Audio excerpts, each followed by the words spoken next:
What's going on, everyone? It's Seb from Noble Frugal Studio. Today I'm going to be reviewing the XenceLabs Pen Tablet Medium Bundle. They sent me this for review. Let's get right into it.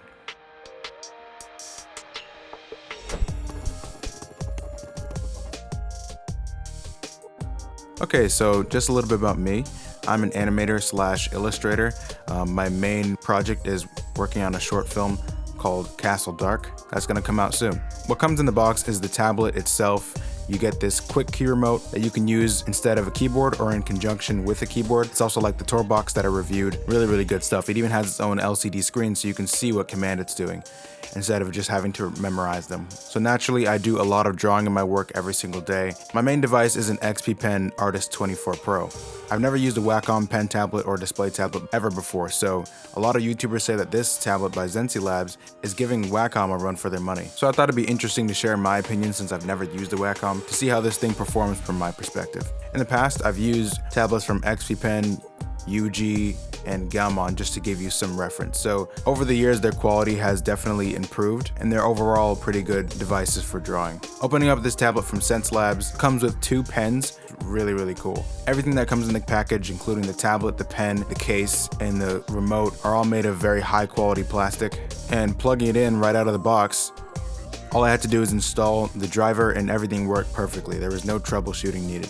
This tablet is also wireless, so I plugged it in, installed the driver, and then I just unplugged it with the dongle plugged in on my laptop and everything worked fine. This is my first time ever using a wireless tablet, so really cool. You can draw with it on your lap or on the table or basically anywhere. XenceLabs definitely has artists working on this tablet, and I can tell because the default express key bindings on the quick key remote are really good. I don't think I've changed them ever since I opened up the tablet.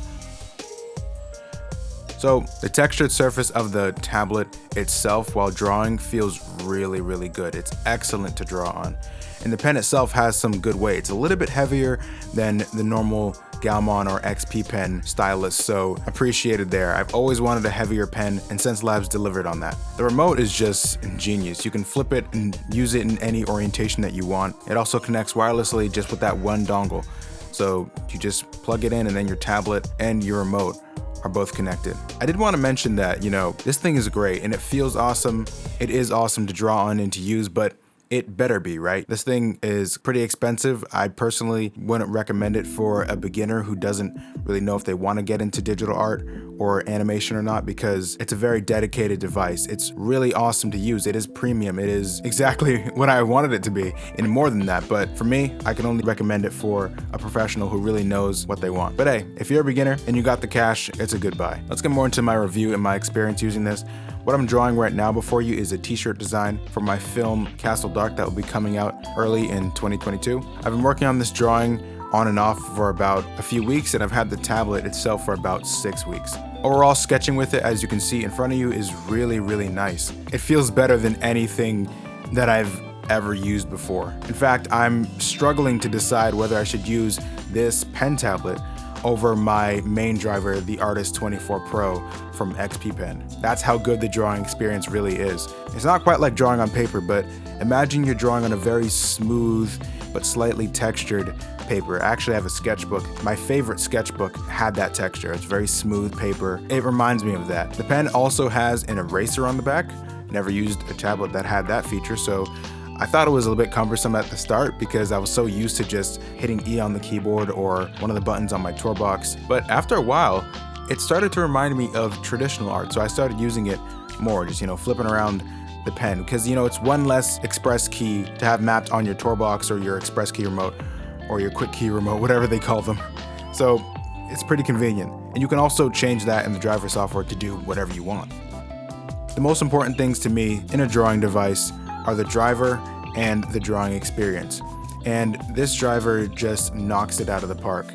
The drawing experience is already great, but the driver went a step further and really takes this thing to another level. The reason the driver is so important to me is because some artists aren't going to use it. They're just going to open up the tablet, plug it in, and just use the default settings, right? But other artists there's usually one specific setting that pertains to them. Like maybe they like to put the pressure really, really high or really, really soft. For me personally, I like to have the top button on my pen activate the middle click function so that I can pan around the canvas with just using that top button. Of course, this driver software allows you to do that, but also on the larger pen, there's a third button. They have a pan button. I mean, I'm gonna use it for panning, but that button was perfect for me because that's exactly where I want the button to be for me to pan around my canvas. And then I have two whole other buttons to do whatever I want with. The driver software is highly customizable. You can customize basically anything, make presets for each of your devices, and the pens themselves can have different presets and different settings. So this thicker pen, you want to have the pressure harder or really soft, you can do that. Then you can pick up the thinner pen and change the settings on that. They're each different devices treated individually, which gives you loads of customization options. A few highlights from the driver software is that you can change the color of the physical lights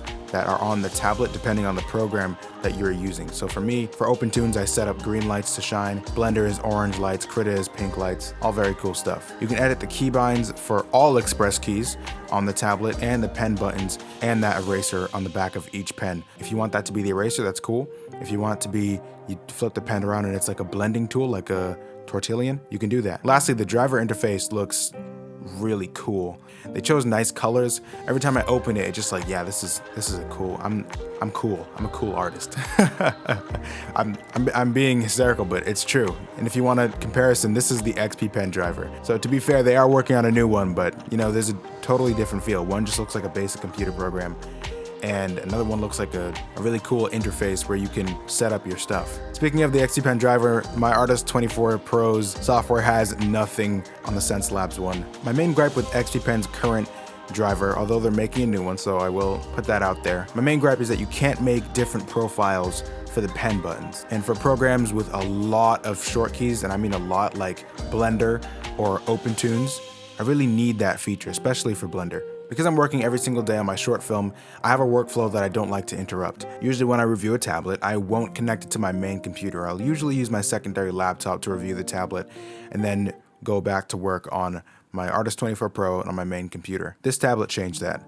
I actually deleted my XP Pen drivers, installed the XenceLabs driver, and tried the tablet on my main PC because it's just that good. And guys, I'm torn. I really am torn. I like using a pen display because it's just like a sketchbook. It's a little bit easier to grasp. But this pen tablet, and pen tablets in general, do have something that pen displays don't. Specifically for me, it has to be the ergonomics argument. A pen display, you're hunched over it, usually. Even in my setup where I have this stand-up desk on top of my desk that props up my pen display, I still hunch over it, and after a long day of work, my back does hurt. But when I used this XenceLabs tablet, is called the Mercury. When I used the Mercury on my main computer, I was sitting up straight the entire time, because with a pen tablet, you sit up straight and you look at the monitor instead of leaning over it like a screen, and it was more comfortable. And it's better for you to sit up straight for when you are sitting. So I sit and stand at work, and being able to have my head straight up looking at a monitor instead of hunched over looking at a screen is really beneficial for me. When I'm drawing standing up with my 24 Pro, when I'm live streaming or something like that, after a while my upper back begins to hurt, and so I usually call it a day. But using this thing, I can just stand up and stare straight ahead. So when deciding between a pen tablet versus a pen display, don't just think pen displays are automatically better. Pen tablets can save space, they can be more ergonomic, and a big one, they're a lot cheaper. The Mercury by XenceLabs is under $400. It's a direct competitor of the Wacom Intuos Pros. The drawing area is nice and big. It's about 10 by 6, and it's also in a 16 by 9 configuration, so it works great with most monitors. Okay, to wrap this up, I'm gonna go over some of the cons because you guys have been hearing my pros for the entire review. I only have one definite one, and that's that I encountered a weird glitch where I would lose control of the pen, and then the tablet would just start making random strokes on the sketch that I was doing here, and then after a while I would regain control and I wouldn't even know what happened. I thought it was because I had something near the tablet, maybe something was activating that electromagnetic response, but it happened maybe 4 times total, maybe 3, and nothing was near it. So I'm not sure what that is. It doesn't happen very often and I can't really replicate it, so it's hard to diagnose. But yeah, I did encounter that glitch. Pretty annoying. I had to erase and undo all the random strokes that it would make. It actually did happen during this recording, but I'd have to go through it and find the specific area because it might just look like I'm drawing. Overall, the XenceLabs Mercury is great, but very simple. After all, it is just a pen tablet, so you don't have to do all the crazy lamination, screen bonding stuff that you have to do when you make a pen display. I haven't had the chance to try some of its cheaper competitors, such as Exipen's Deco Pro series or Huion's Pro series tablets, so before I say whether it's worth the price increase or not from those devices, I'm gonna have to try those first. Hopefully I'll get to those soon. Either way, I will be using this device to benchmark tablets in my future reviews because it's such a great and well executed piece of tech. They nailed every aspect of this product, from the unboxing to the drawing experience to the driver. Everything is satisfactory, which should be expected from something of this price. The tablet itself is $280 US, which compared to the Wacom Intuos Medium, which is a similar sized in regards to the working area Pro pen tablet, it's a huge bargain. But if you put up $360, you can also get the quick key remote, which I highly recommend. All that, and you're still beating the Wacom Intuos Pro Medium in price, so something to think about. Again, I can't tell you how this compares to any Wacom product, but if you work at Wacom, I don't know, let's make something happen maybe. Alright, I'm gonna let you guys go, but before you do, check out my main desk now. I decided to switch from the Artist 24 Pro for a while in favor of the ergonomic benefits of using a pen tablet. I'll probably get tired of using a pen tablet after a while, but at the moment, the drawing experience actually doesn't feel limiting at all compared to a display. Just different. It probably helps that I have a good monitor to pair it with, so if you want to see that review, check out the card in the upper right corner. With that said, thank you to XenceLabs for sending this to me. They also told me that they have a new device coming out next year, so eager to see what that's about. We'll just have to wait and see. Peace.